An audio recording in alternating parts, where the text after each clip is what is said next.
ሰላም ጤና ይስጥልን ውድ የኖር ኢትዮጵያ ቤተሰቦች፣ ዛሬ አድማሳችንን የሚለውጡ የኪስፖርሳችንን የሚፈታተኑና የዓለምን ትኩረት የሳቡ አበይት ዜናዎችን ይዘን ቀርበናል። በአንድ በኩል የኢትዮጵያን የኑሮ ውድነት ሰማይ ጠቀስ ሊያደርግ የሚችል የ30% የነዳጅ ዋጋ ቦምብ ሲፈነዳ፣ በሌላ በኩል ደግሞ ኤርባስ ኤ320 በከፍተኛ የደህንነት ስጋት ተመቶ የአክሲዮን ገበያው ተናውጧል። በተጨማሪም የአሜሪካን ፖለቲካ ያወዛገበ ሚስጥራዊ የገንዘብ ዝውውርና የሽብር ቡድን ግንኙነት ዜና ይዘን ቀርበናል።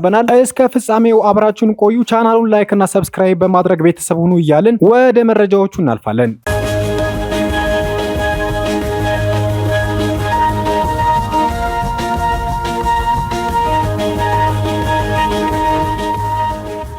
በቅድሚያም ከመጪው ታህሳስ ወር ጀምሮ በኢትዮጵያ የነዳጅ ምርቶች ላይ የ30 በመቶ ታክስ ይጣላል። ይህ የ30 በመቶ ታክስ 15% ተጨማሪ እሴት ታክስ እና 15 በመቶ ደግሞ የኤክሳይዝ ታክስ ድምር ውጤት ነው። ይህ ውሳኔ የብዙዎቻችንን ኪስ በቀጥታ የሚነካ ከመሆኑ ባሻገር ሀገራዊ የዋጋ ግሽበትን ሊያባብስ ይችላል በሚል የኢኮኖሚ ባለሙያዎች ከፍተኛ ስጋት ፈጥሯል። መንግስት ይህንን ውሳኔ ለመወሰን ለምን ተገደደ? ኢኮኖሚው ምን ለውጥ ይጠብቀዋል? በሚል ባለሙያዎች በሰጡት አስተያየት መሰረት የነዳጅ ምርት ላይ የ30 በመቶ ታክስ እንደሚጣል የተሰማው መንግስት ለነዳጅ ሲያደርገው የነበረው ድጎማ ሙሉ በሙሉ ከተነሳ በኋላ ነው። አዲሱ የነዳጅ ግብር ከቀጣይ ወር ጀምሮ በነዳጅ አቅራቢ ድርጅት አማካኝነት እየተሰበሰበ ለፌዴራል መንግስት ገቢ ይሆናል። ውሳኔው በሀገሪቱ ኢኮኖሚ ላይ ምን ለውጥ ሊያስከትል ይችላል የሚለው በከፍተኛ ሁኔታ ጥያቄን ፈጥሯል። በዩናይትድ ኪንግደም ለንደን የሚገኙት የኢኮኖሚ ባለሙያው አብዱል መናን መሐመድ የነዳጅ ምርቶች ላይ የሚጣለው ታክስ በተለይ በትራንስፖርቱ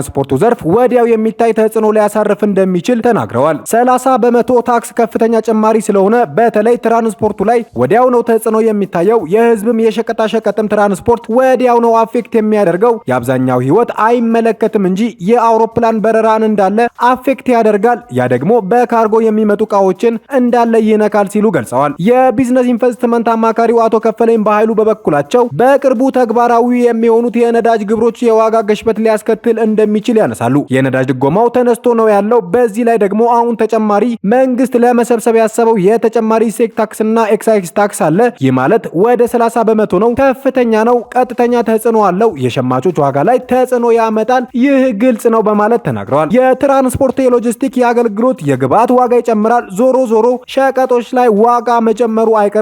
ይህ ደግሞ የዋጋ ግሽበት ላይ ጫናው እንዲጨምር ያደርጋል። በተለይ ደግሞ ዝቅተኛ ገቢ ባላቸው ሰዎች ላይ ጫና መፍጠሩ ይጠበቃል ሲሉ ይናገራሉ። ነዳጅ ማለት ከሞላ ጎደል ሁሉም ነገር የሚነካ ስለሆነ የሚደረግ ጭማሪ የህብረተሰቡ ህይወት ላይ ውጤቱ ይንጸባረቃል ሲሉ አብዱል መናን ይናገራሉ። ኢትዮጵያ የኢኮኖሚ ባለሙያ የሆኑት አብዱል መናን መሐመድ መንግስት ይህንን ውሳኔ ለምን ወሰነ አስፈለገው ስንል በጠየቅናቸው መሰረት አሁን ታክስ እንደ አንድ የገቢ ምንጭ ነው። መንግስት የበጀት ዲፊሸንሲን ወይንም የበጀት ጉድለት አጋጥሞታል። ራስን መቻል ተብሏል። እንደ ድሮ ብር ማተም የለም። እንደ ድሮ በቀላሉ ከውጭ ገንዘብ መበደር የለም። መንግስት ገቢ ላይ ነው ያተኮረው የሚሉት አብዱል መናን በዚህ ሳቢያ ከነዳጅ የሚገኘው ታክስ ለመንግስት አዲስ የገቢ ምንጭ እንደሆነ ጠቅሰዋል። ታዲያ እነዚህ ሁለት የታክስ አይነቶች በቢሊዮን ብሮች ከሚያንቀሳቀሰው የነዳጅ ንግድ መንግስት ዳጎስ ያለ ገቢ እንዲያገኝ እንደሚረዳው አብራርተዋል። በተጨማሪም ዓለም አቀፍ የገንዘብ ተቋማት መንግስት ገቢውን እንዲያሳድግ እያደረጉ ያለው ጫና ሌላኛው ምክንያት ሊሆን ይችላል በማለት ተናግረዋል። በሌላ በኩል ግን የድጎማው መቅረት እንደዚሁም ተጨማሪ ገቢ መኖር መንግስት ወጪ እንዲቀንስና ገንዘብ ወደ ሌሎች አንገብጋቢ ዘርፎች እንዲያዞር ይረዳዋል ብለዋል። በዚህ ሐሳብ የሚስማሙት የቢዝነስ ኢንቨስትመንት አማካሪው አቶ ከፈለኝ ደግሞ ይህ ታክስ መንግስት ገቢውን ከማሳደግ አልፎ ህገወጥ የነዳጅ ግብይትን በቀላሉ እንዲከላከል እንደሚረዳው ገልጸዋል። ከጎረቤት ሀገር አኳያ በኢትዮጵያ የነበረው ዝቅተኛ የነዳጅ ዋጋ ለህገወጥ የነዳጅ ንግድ ምክንያት እንደነበረ አንስተዋል። አሁን ወደ ውጪ ወጥቶ ምንም ትርፍ ከሌለው ወይንም የጎረቤቶቻችን ከቀነሰ የመውጣት እድሉን ይቀንሳል። ህገወጥ የሆነው ድንበር ተሻጋሪ የነዳጅ ንግድን ይቀንሳል ካሉ በኋላ የነዳጅ ብክነትንም ለማስወገድ ይረዳል ሲሉ አክለዋል።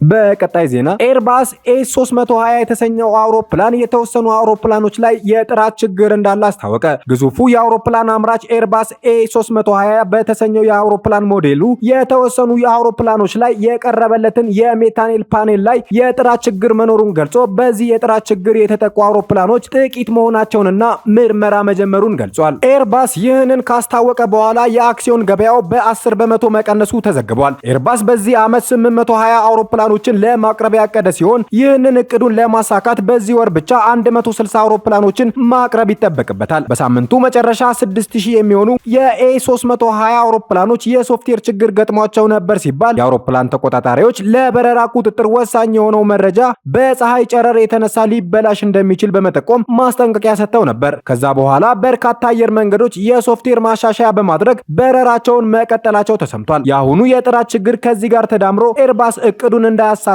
ሊያደርገው ይችላል ተብሏል።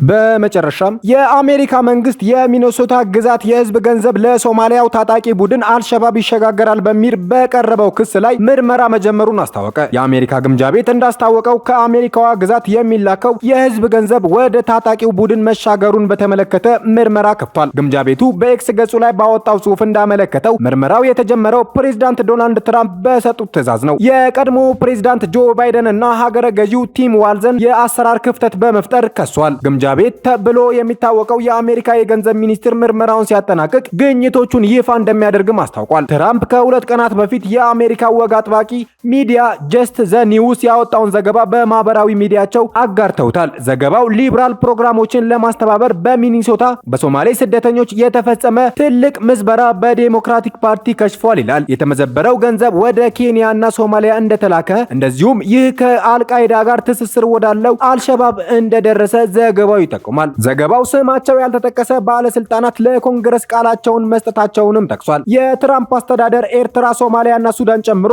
የ19 ሀገራት ዜጎች የመኖሪያና የስራ ፈቃድ ሊመረምር እንደሆነ ከቀናት በፊት ማስታወቁ ይታወሳል። የሀገሪቱ የዜግነትና የኢሚግሬሽን አገልግሎት ኃላፊ ጆሴፍ ኤድሎ እንዳሉት ፕሬዝዳንት ትራምፕ አሳሳቢ ከሆኑ ሀገራት የመጡ ስደተኞች በሙሉ የመኖሪያና የስራ ፈቃዳቸው በጥብቅ እንደገና እንዲመረመር መመሪያ ሰጥተዋል። ኤርትራ፣ ሶማሊያ፣ ሱዳን፣ ሊቢያ፣ ዴሞክራቲክ ኮንጎ፣ አፍጋኒስታን፣ የመን፣ ኩባ፣ ሄቲ፣ ኢራን እና ቬንዙዌላን በዝርዝሩ ተካተዋል። ይህ ትዕዛዝ የተላለፈው አንድ አፍጋኒስታዊ ባለፈው ሳምንት በዋሽንግተን ዲሲ ሁለት የብሔራዊ ዘብ አባላት ላይ ተኩሶ ከባድ ጉዳት ካደረሰባቸው በኋላ ነው። ዘገባው ገንዘቡ ወደ አልሸባብ መተላለፉን በተመለከተ ላነሳው ክስ ከገለልተኛ ወገን ማስረጃ አልቀረበም። የአሜሪካ መንግስት የክሱን ትክክለኛነት አላረጋገጠም። የሶማሊያ መንግስት እስካሁን ድረስ ለትራምፕ ንግግር በይፋ ምላሽ ባይሰጥም አልሸባብ ባለፈው ሳምንት ባወጣው መግለጫ የአሜሪካንን ክስ አስተባብሏል። የቡድኑ አስተያየት በተመለከተ ቢቢሲ በገለልተኛ ወገን ያላጣራ ሲሆን በአሜሪካ ያሉ ሲቪል ማህበራት የትራምፕ አስተያየት ሶማሌ አሜሪካዊ ማህበረሰቦች ላይ ጉዳት እንደሚያደርስ ገልጸዋል። ባለንበት 2025 ካውንስል ኦን አሜሪካ ኢስላሚክ ሪሌሽን የተባለው የመብት ተሟጋች በማህበረሰቡ አባላት ላይ መገለል መድረሱን አስታውቋል። አበቃን። ሐሳብ አስተያየታችሁን በኮሜንት ሴክሽኑ ላይ ያስፈሩልን። ቻናሉን ላይክ እና ሰብስክራይብ በማድረግ ቤተሰብ ሁኑ እያልን መልካም ጊዜን ተመኘን።